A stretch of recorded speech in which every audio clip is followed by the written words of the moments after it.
Thanks for having us. And I'm so excited to be here with you because we were talking about culture and marketing and growing up. I grew up in Southern California. I was the biggest fan of Carl's. The marketing, for those of you that remember, and we're a West Coaster, it was pretty unique and a little edgy. It hasn't aged well. So well. But it as a young man, it was great. I loved it. So today I'm really excited to hopefully introduce you to the room of marketers, get to know you a little bit, and talk about your journey as a marketer with the hopes that along the way we can pepper in some nice little learnings or suggestions about how people can manage transformation. Sounds good. Awesome. So let's start by getting to know you as a human. Let's do the basics. Where did you grow up? I'm originally from Madison, Wisconsin, so Packers land. Not a helmet it's been a rough, for that. Rough year. Yeah. And so being from there, where'd you go to school? Like, where did you end up from, like, in your young ages? Yeah, sure. Honestly, I spent a lot of time in my early days at school. I did my undergrad at WashU in St. Louis, and then I did a JD MBA. I did my law degree at Seton Hall in New Jersey, and then my MBA at Emory. So I spent many, many years in school. This girl likes school. Pretty much is what you're getting. And when you were working in those, or when you were going to school in those early days, did you have a first job that stands out to you, or was it full-time school all the time? Yeah, no, it's actually kind of funny. My first 2 jobs, I was a waitress, which it's come full circle because the last 2 jobs I've run hospitality brands, and then I also worked in consumer services, which basically is like a call center, taking customer complaints. So that was kind of how I started in corporate America, and that also comes full circle because I have a guest relations team today that I oversee. Well, that's perfectly fitting. So do you have anything you learned back in those days of waitressing that you still apply today, that you think about in your current role or your recent roles? Yeah, I mean, I think that great restaurant brands combine food plus experience, right? And so from a server perspective, that is the experience. It's the experience you had the last time you went to that location that matters. And I was with PF Chang's for 8 years, and we used to say that what really mattered is what happened last time they went to our restaurant, and the brand is 20,000 team members deep, so we need to be very focused on the delivery of the brand in their restaurants every day. That's really something that I took away from our prep call too, like the consumer. And what we heard about in that last session, the human is what matters so much more. And at PadSquad, we have that same philosophy. We do creative and we talk about media all the time. And within our industry, we talk about users constantly. And at our company, we're getting rid of that word. We don't want to talk about users. We want to talk about people, moms, dads, sisters, brothers, the person on the other side of the screen as a critical part of that. So when you step into PF Chang's and consumers at the center of everything, how does that influence your marketing decisions? Like, how does that influence the bigger strategy? Yeah. Well, I guess first, early on, I learned we don't call them customers, we call them guests. You don't call it local store marketing, call it local restaurant marketing. But no, I mean, I think the guest is the center of everything that we do. I think it's really important too that, as you're thinking about marketing, you're building a 360-degree plan, so you show up consistently across all channels in the same way. That's increasingly, I think, hard to do these days as, the digital world is very fragmented and there's lots of different ways to interact with brands. But certainly that's always, my goal as, a marketer to do that well. Yeah, and one of the things you talked about, you alluded to the consumer experience or the diner experience being so important, or guest. Talk to me a little bit about that notion that you set up at PF Chang's with regards to the theater to table. I've never heard that before. Like, what is that about? Yeah, so PF Chang's was definitely what I would call a brand transformation project.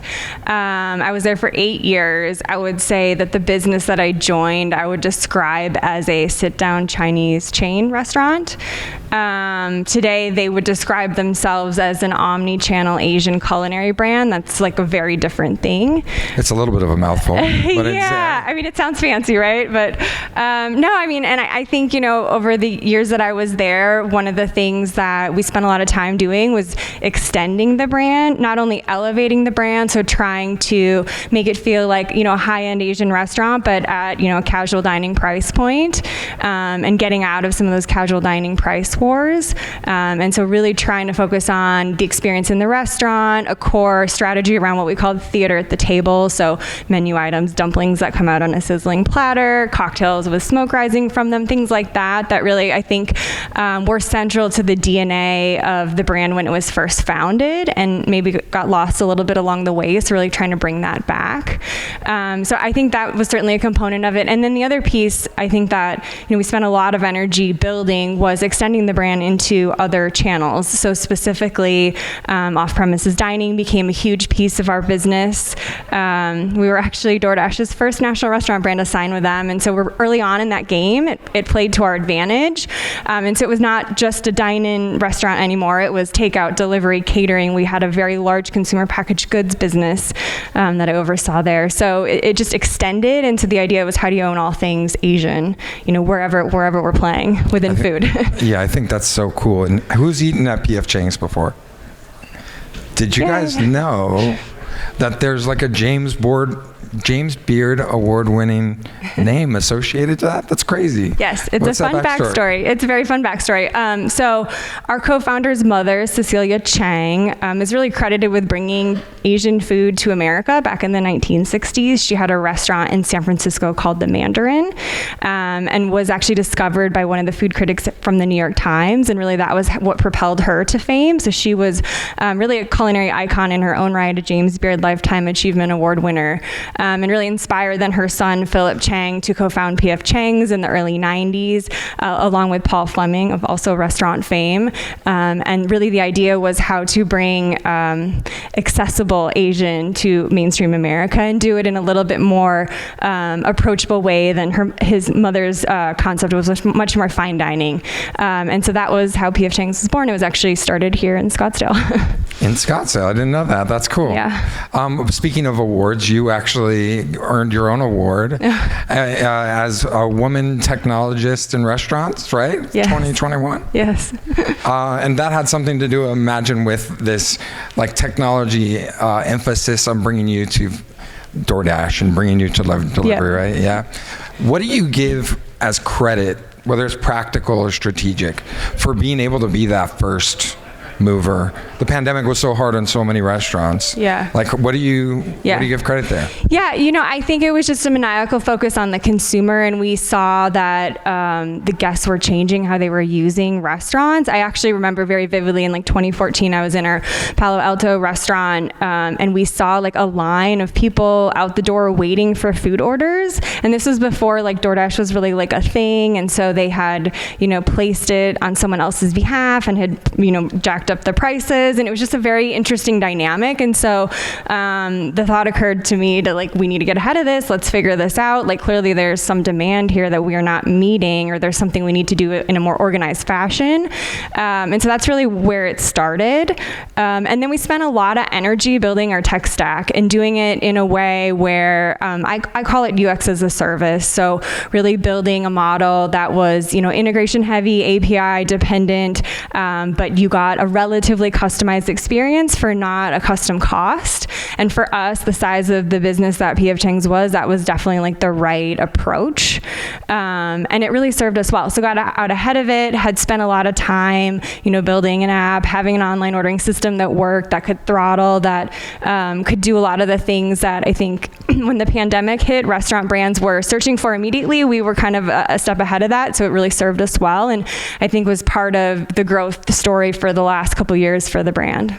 Yeah, it's been quite a successful run, so that's good. I love this. You're clearly a marketer that's well studied and has a perspective, and using data in smart ways is really important.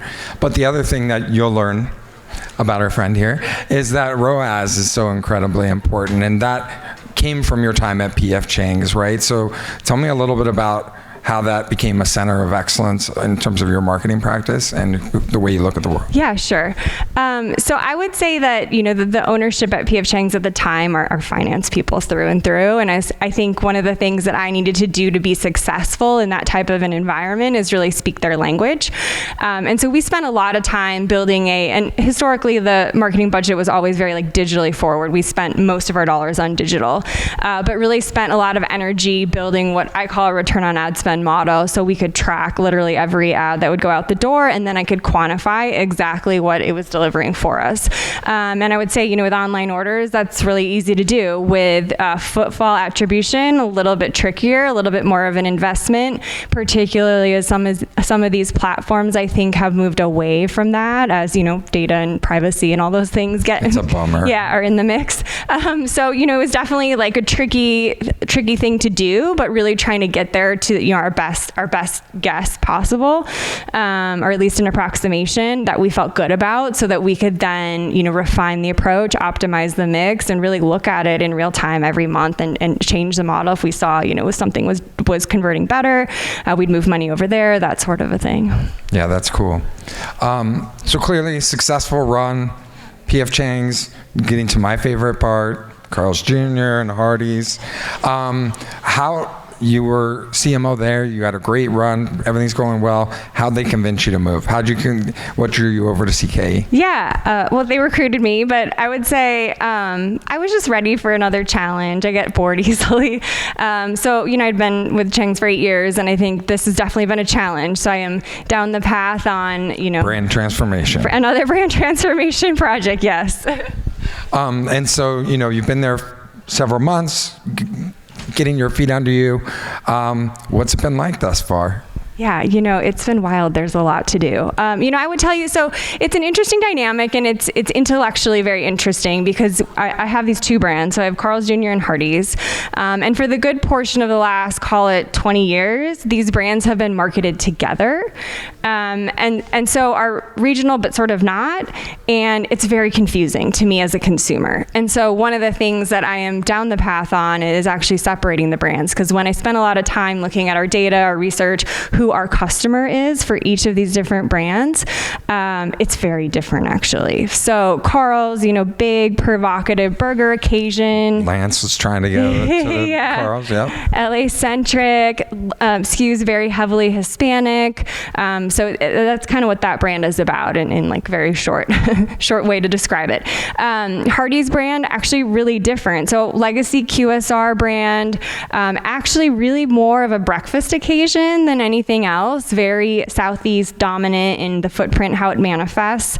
Over 50% of the mix is actually breakfast. And by the way, somebody on my team said that her sorority sisters kept Hardee's in business because of those breakfast sandwiches. And then when they graduated, the store closed. So they may have. Oh, sad. No, but we do make our biscuits from scratch. Little fun fact that I'm working on getting credit for. But that brand also manifests very differently from just a demographic perspective. It's very rural. Our largest franchisee, the majority of their stores are in towns of less than 10,000 people. Very traditional kind of American values, the typical guest, versus, Carl's we like to think of as someone, striving for the American dream, right? So it's just really different dichotomy. And so it actually was shocking to me when I first arrived that it had been marketed for such a long time together. And so I just think we're doing ourselves a disservice. So I am down the path on separating them, trying to give each brand their own unique identity. And we are actually already starting to see some really good traction against that strategy, because I think it's the right thing to do by the guests, by the customers. So. Well, when you first told me that there was that brand separation, I'm like, that's kind of a hard sell. You got to go to your executive team and be like, it's been 20 years, but let's change it all up. But clearly the data is really what matters. And getting that buy-in is so cool, bringing the data points to the table. In that process, though, you're now going into rebranding. What is it like? Really trying to reshape what those brands look like for people that have the responsibility to do that type of thing? What's kind of your first step? Like, how do you even get started on such a massive transformation? Yeah, I mean, it's a pretty big lift. I would say, just started with the buy-in from all the stakeholders with data and helping them understand who our guests were and why it's really different. And then next step is the creative. And so making sure that, when we think about advertising, how we show up TV-wise, across all of our different channels, making sure we build a distinct identity for each brand, I think is really important. So kind of step one is brand foundation creative. Step two is really the media approach. And then step three I'm working through is just menu and merchandising. And actually there's quite a lot of assortment decisions that have been made historically under this kind of shared umbrella that don't make a lot of sense when you start to think about them as independent identities. Yeah, starting with the consumer. Yes. Yeah. I mean, you just touched on my favorite topic and probably the topic of a lot of people in here that they care about on the advertising side of things. So coming into the organization, kind of breaking things down, were there any big surprises when you looked under the hood from an advertising perspective? Yeah. I mean, honestly, every day is a new adventure. But yes, I mean, I would say from a media perspective, it's a large ad fund budget that I'm managing. I would say it's historically been very dependent on linear TV. And so that's an interesting dynamic because when you look at Hardee's guests or even Carl's guests that are maybe even more digitally savvy, 60% of them have left linear TV, so they don't have cable or satellite. Wow, that's a big number. Right. And then I would say, but 60% of the budget was going to that. So that doesn't really make a whole lot of sense. So working through kind of how we reset that, to me, there's a massive streaming TV opportunity. Not only is it in service of this new creative strategy around how do we build these brands independently, and allows you to deliver that customized message, but it also is, highly efficient. We can, put a radius around a location and do it differently. So that's been something that, we're working through as I think through next generation of media approach as well. Yeah, and I'm, as somebody who does creative for digital, I love this conversation. This is like all day. And like bringing it creative into the conversation, talking about that personalization and making massive shifts. Again, not like little baby changes, but let's take 60% of that budget and change it. What is the strategy or approach that you're going to apply? Like, tell us about how you're going to test and learn and be that person to be able to make those decisions and keep getting that buy-in. Like, how are you going to change that? Yeah, I mean, I think the tools today that exist are just so much better than, many years ago. So you can test ads, you can test lots of different things. So we do a lot of A/B testing. One of the other things that we've started to think through is how do we think about measuring our ads differently? So moving away from, 100% consumer-based approach to, did you see this ad and did you come to the restaurant? But actually looking at like search engine volume after you see an ad, those types of things to understand, like, is it performing versus the category average? Is it overperforming versus our QSR average? So just trying to think through things differently and using some data signals that are out there in the digital universe that exist, so we don't have to go try to ask somebody via a survey about something they did a month ago. Totally. That totally makes sense.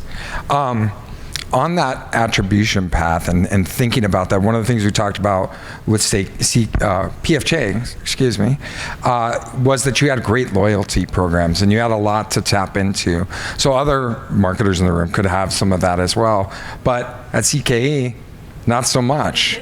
So is there a stopgap strategy, or are you pushing for that? Like, how does that loyalty and first-party data story come together for you? In marketing? Yeah, I'm a big believer in first-party data sets. I just feel like, especially the way the world is going, as a marketer, you're going to become increasingly reliant on them. I would say, at PF Chang's, we were further along in the journey, but we do have a loyalty program for Carl's and Hardee's. The mobile app as well is out there. It's less than a year old, so we have work to do in scaling the program. But ultimately, my goal is to build what I call a customer lifetime value model, where basically you're using all your first-party data sets, whether it's eClub, loyalty, Chang's we had reservations data, online ordering data, and then you're bringing in tokenized credit card transaction data, which then gives you a view to the guest that is significantly more robust than a typical loyalty program. So, historically, if you can see 15% of your transaction base through loyalty, if you do some sort of tokenized credit card data set modeling, you can get to, a majority of the transactions where you can actually see them, know who those guests are and exactly how they're behaving, and the frequency of use for the brand. So I think that's really where the world is going. And I think, obviously there's this balance with, privacy and all of those sorts of things. Privacy, I know. But I think that's ultimately like where I want to go to with the Carl's and Hardee's businesses. And if you were to try and give somebody that's on the same path or in the same journey, right, tips or people to talk to on that side of things, I think you're further along than a lot of the people that I've spoken to. Thankfully, I've gone to a lot of brand innovators events and gotten to talk about this. And I think measurement, whether it be CTV or general online activity, or even more really specific, your first party measurement is so tricky. So any favorites or people folks should talk to? We don't have this, so it's easy. You maybe no. I would say like measure. Like for me, like I think I've had some success in this space just because I've brought an analytical approach to how you think about marketing. Now, obviously you need to balance that with the creative thinking as well. But in this day and age, I think especially for smaller businesses with maybe not as many resources, it's actually pretty easy to track things. And so not only looking at what I'd call like traditional marketing metrics like impressions and click-through rate, but actually tying it back to did this person transact, yes or no? Relatively easy to do with the way things are today. So I just think that's really important. And so something we talk a lot about, we do some work with like emerging franchisees, and I think encourage them to think about things like that. That's really cool. So I did get the nod on time. Oh, okay. Time goes by very fast up here. And so we learned a lot about you professionally. Our company is mobile first, all screens, creative. And so I want to do something a little bit different. Oh, gosh. Maybe use your phone to embarrass you. Who wants that? I mean, I want that. That sounds fun. Okay. So let's get out your phone, unlock that bad boy. Okay. And we'll start with something easy. So the easy one is last phone calls, like your recent calls. Okay. Who was the person you had a phone call with that was like more than 5 minutes? Recently. Somebody on my team. Oh, somebody on your team. Yes, my SVP of product. It's not that interesting. Shit's getting real. Hopefully it wasn't that long of a call. Okay, that one's easy, right? Okay. The next one, sometimes I go text. We're going to skip text. It's a little too personal. So we'll go photo, camera roll. Okay. What was the last thing you took a picture of? This is really boring. My key card to my community pool that wasn't working. That I sent to my husband to take care of. You're like, babe, get on it. This isn't working. Give me another one. Here, you want to see this? That. You'll like this one. This is a picture of a Hardee snowsuit. That's dope. Okay, so I'll take that one. Brand. Evangelize the brand. I like it. Okay, there's two more. So one, there's like a setup question. Okay. Social media. Where do you have any social? Any social channels? To be honest, I'm not a big social media person. I think I just know too much about all the data they're collecting on you, and it just kind of freaks me out. Yeah. So I just follow my own channel. Like I follow your brands. Mm-hmm. Okay. I don't really generate a lot of content myself. I mean, fine. Okay, two more. So the next one is, what do you use to listen to music? I just use Amazon Music. Okay, so pull it up. What were you listening to? Oh gosh, probably some reggaeton. This is where it gets embarrassing. Oh, reggaeton. I don't know. It was my daughter yesterday doing this. Even better, 9-year-olds have the best taste. I don't know. Fits in the tantrums. There you go. That's strong. I like fits in the tantrums. Your daughter's got good taste. I guess so. All right, the last one. The very last one is, are you listening to any podcasts? Anything and there's a little plug for me in here, but anything you listen to podcast-wise? I'm not a big podcaster. I'm a big Wall Street Journal person and New York Times. The Daily? Yes, sometimes. Yeah, I like the Daily. That's a go-to. But I'm going to listen to yours now. That's not mine. It's my wife's. Okay, I'm going to listen to Little plug hers. for my wife. Hey, sis, eat this. Take a listen. Okay, got it. That's it. That's it for us. If there's any questions, please. We have feel time free. for one question. I know you want to know about burgers and fries. Come on. Hi, my name is Douglas Cajas. Thank you both for the lively chat. I'd love to hear where do you see exactly, particularly Carl's Jr., you've just started the work. Where do you see it in 2-3 years? Where do you want to take it? Maybe you can just kind of give us a snapshot of this is where it is now, and in 3 years, this is where I'd like to see it. Yeah, sure. So the interesting piece about Carl's is it's kind of, I like to think of it as like premium QSR. It's just like slightly elevated. So I think really leaning into that, owning the space of, I call it big, bold flavors, is really where conceptually the brand needs to go. There's also an interesting fame component to the brand, right? So known for obviously historically tie-ins with celebrities. And so I think there's something to that. A lot of people, when we talk to our consumers, the words they use are audacity, irreverent. So there's just this like quirkiness to the brand that I think can be leveraged, and it can be a lot more interesting. It can be interesting in an appropriate way for the times, right? So that's the piece that is important. Like wine with a burger. That one works. We're good with it. Yeah. But I think, the role that innovation plays for that brand is actually really different than like the role, for example, it plays at Hardee's. Thank you, guys. Really appreciate it. Yes, thank you. Thank you.